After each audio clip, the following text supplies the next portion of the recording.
कोपरगाव शहरात मोकाट जनावरांमुळे पुन्हा अपघात, माजी सैनिकाचा दुर्दैवी मृत्यू।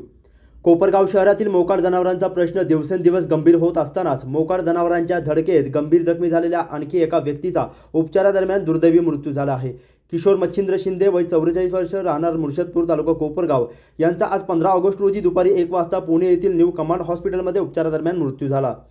मिळालेल्या माहितीनुसार 12 ऑगस्ट रोजी रात्री Nagare petrol pump Dharangaon road परिसरात किशोर शिंदे हे घरी जात असताना मोकाट जनावरांची त्यांच्या वाहनाला धडक झाली। या अपघातात त्यांच्या डोक्याला गंभीर दुखापत झाली होती, अशी माहिती किशोर शिंदे यांच्या नातेवाईकांनी दिली असून मोकाट जनावरांमुळेच अपघात होऊन त्यांचा मृत्यू झाल्याचे आरोप नातेवाईक व ग्रामस्थांनी केले आहे। त्यानंतर त्यांच्यावर कोपरगाव येथील खासगी रुग्णालयात प्राथमिक उपचार करण्यात आले, मात्र प्रकृती गंभीर असल्याने त्यांना पुढील उपचारासाठी पुणे येथील न्यू कमांड हॉस्पिटलमध्ये दाखल करण्यात आले होते। गेल्या 3 दिवसांपासून त्यांच्यावर उपचार सुरू होते, मात्र आज दुपारी उपचारादरम्यान त्यांचा दुर्दैवी मृत्यू झाला आहे।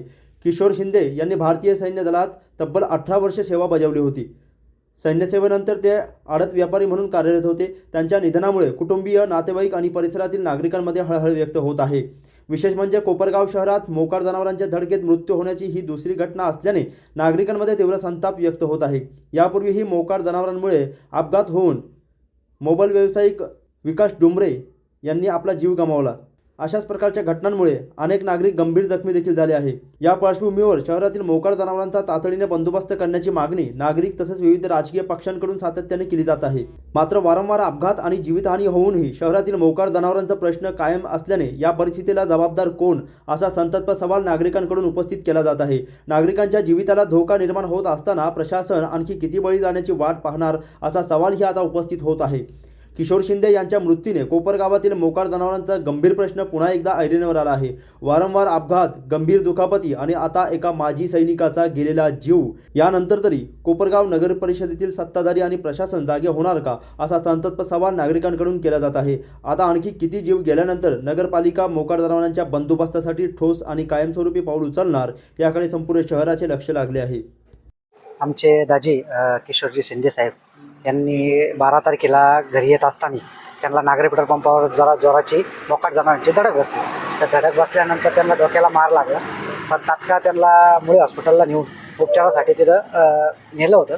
पण तिथं त्यांनी सांगितलं का तुम्ही कुठंतरी जाऊ द्या बाहेर, तर त्यांना आम्ही नाशिकला हलवलं। नाशिकला हलवल्यानंतर तिथं पण उपचारात थोडासा प्रॉब्लेम आल्यामुळे आम्ही त्यांना पुण्याला नेला। तर ते पुण्याला त्यांना न्यू कमांडो हॉस्पिटलला त्यांना तिथं भरती केलं आणि त्यांनी जवळजवळ 17 वर्ष आपल्या भारत देशासाठी त्यांनी सेवा घेतली आणि ती सेवा पूर्ण करून ते रिटायर होऊन त्यांनी जवळ छोटा मोठा आपला व्यवसाय चालू केला होता आणि सगळ्यांशी संबंध त्यांचे जवळीकेच होते।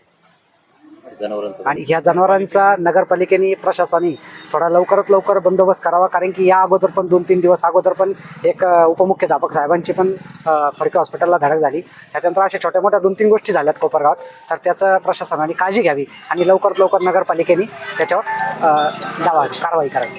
हे रात्री 10:30च्या 12 तारखेला घरी येत असताना ते पडले। मोकाट जनावर तिथे होते, त्यांना धडक लागून ते खाली पडले आणि त्यांचा ॲक्सिडेंट झाला। त्यांच्या डोक्याला गंभीर जखम झाली। त्यांना आम्ही तत्काळ हलवण्यात आलं। तिथून मुळे हॉस्पिटलला घेऊन गेलो। मुळे त्यांनी काही तिथं घेतलं नाही। तिथून मग आम्ही त्यांना नाशिकला हलवलं। नाशिकला पण त्यांचा काही इलाज तिथं झाला नाही। तिथून मग आम्ही त्यांना मिलिटरीच्या असताना त्यांना मिलिटरी हेडक्वार्टर, आमच्या सदन कमांड हेडक्वार्टर हॉस्पिटल पुणे येथे घेऊन गेलो। तिथं त्यांचा उपचारादरम्यान आज दुपारी 1 वाजता दुःखद निधन झाले। Nagare petrol pump, Nagare petrol पंपच्या तिथं हो, घरी येत असताना